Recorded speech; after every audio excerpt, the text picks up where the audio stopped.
Saudara yang terkasih, kita akan sampai pada bagian part yang ketujuh ya, dari pencapaian apa yang bisa kita capai. Dan saya mengajak kita untuk melihat bagian ini setelah kita melihat 6 mahkota yang ada. Mahkota yang terakhir adalah mahkota emas ya. Seperti apa mahkota emas itu, kita coba akan melihatnya ya. Itu dapat dikatakan tentang mahkota emas ini dalam session 7 part 7 yang akan kita lihat. Coba kita lihat satu bagian firman Tuhan, yaitu tentang mahkota emas ini yang ada di Wahyu 4 ayat 4 ya. Dan sekeliling tahta itu ada 24 tahta, dan di tahta-tahta itu duduk 24 tua-tua yang memakai pakaian putih dan mahkota emas di kepala mereka. Dan aku melihat sesungguhnya, ini pada Wahyu 14 ayat 14.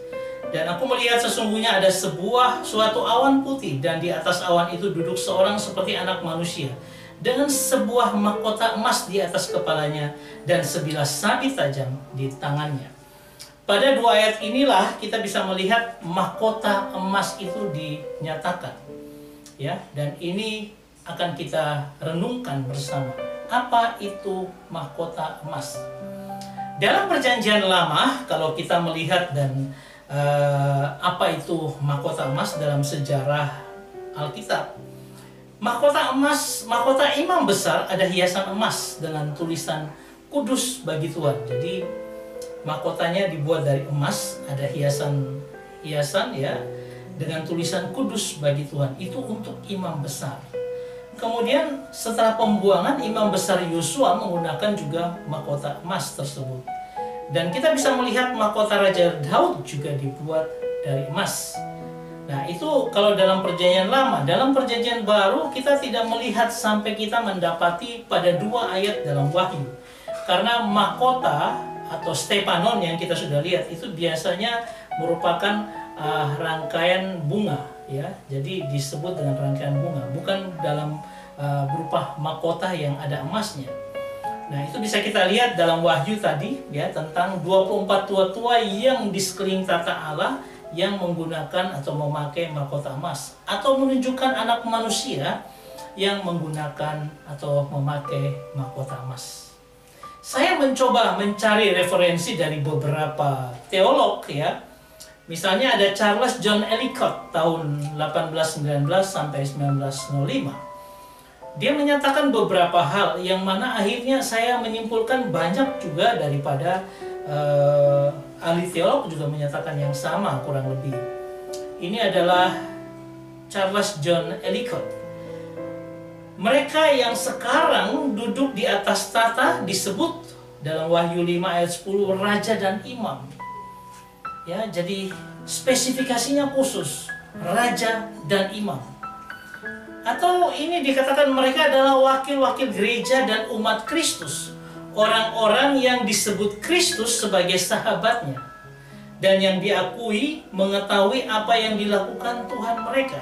Yohanes 15 ayat 15, ketika Tuhan berkata, aku kalau dengan sahabat-sahabatku aku menceritakan semuanya, tapi kalau dengan hamba tidak, dan sebagainya. Jadi ini orang punya level tingkat sampai menjadi sahabat Tuhan. Ya, mungkin Musa kan, karena Musa disebut juga sahabat Tuhan. Ya, untuk kriterianya seperti itu.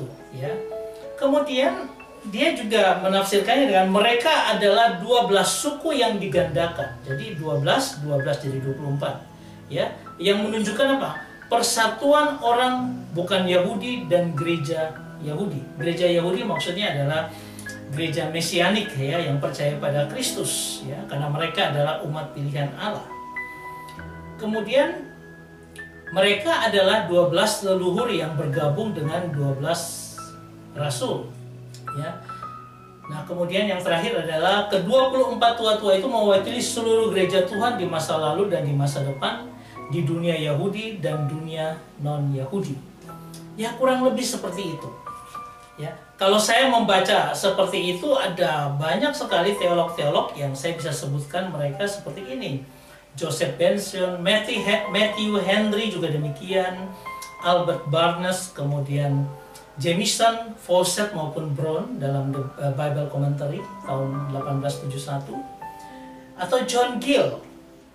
Nah, menurut Pulpit Commentary ya, diterbitkan 1880. Nah, apa yang dimaksud dengan 24 tua-tua ini? Dia lebih dia merisam akan beberapa pandangan dari bapak-bapak gereja ya. Misalnya itu merujuk pada nabi besar dan nabi kecil, ini Santo Hippolytus, atau imamat celestial yang ditandai dengan pakaian putih mereka, dan angka 24 jumlah program imamat Lewi ini dari Rius ya. Nah, di Tawarikh itu diceritakan tentang pergantian imamat. Nah, ini yang disebut dengan imamat celestial menurut Rius. Atau itu hanya sebuah atau sekedar malaikat? Hoffman berkata demikian. Ada yang sebut juga bahwa itu adalah para penatua gereja di Yerusalem, ini Gelosius. Atau 12 yang digandakan menandakan aksesi bangsa-bangsa Yahudi menurut Blick dan DWT. Ya, semua punya pandangan-pandangan sendiri tentang siapa kandidat yang bisa mendapatkan 12 atau 24 mahkota emas ini. Apakah kita termasuk? Saya tidak tahu.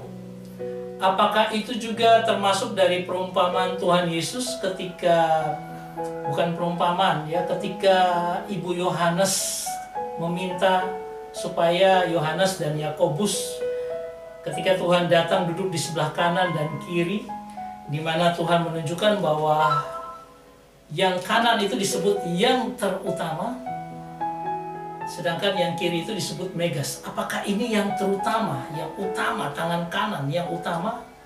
Kita juga tidak tahu karena minimnya kriteria yang ditunjukkan Alkitab tentang 24 tua-tua ini. Kata tua-tua ini adalah presbyteros ya, diambil dari kata Yunani presbyteros, tua-tua, orang-orang yang benar-benar dianggap sebagai orang yang dihormati karena kesucian, kebijaksanaannya.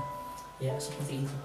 Saya tidak tahu, tetapi mari kita berusaha sebaik-baiknya untuk supaya apa? Kita menunjukkan kita sebagai anak-anak Tuhan yang luar biasa, penuh kebijaksanaan, penuh kekudusan hidup, supaya kita bisa menjadi kandidatnya. Saya akan menambahkan part yang ke-8 dengan who's the candidate. Artinya siapakah kandidat daripada semua. Saya gabungkan lagi semua dari mahkota-mahkota itu, ya, supaya kita bisa memikirkan akan hidup kita, menjaga hidup kita. Apakah saya bisa menjurus kepada satu mahkota tertentu? Ingat bahwa tidak ada mahkota serabutan. Semua kita ambil sana sini dan sebagainya, lalu kita bilang, oh saya punya mahkota serabutan. Tidak ada. Mahkota itu spesifik yang Tuhan sediakan bagi tiap anak-anak Tuhan yang layak untuk upah itu. Saya berharap ini menjadi berkat bagi kita. Tuhan Yesus memberkati. Amin.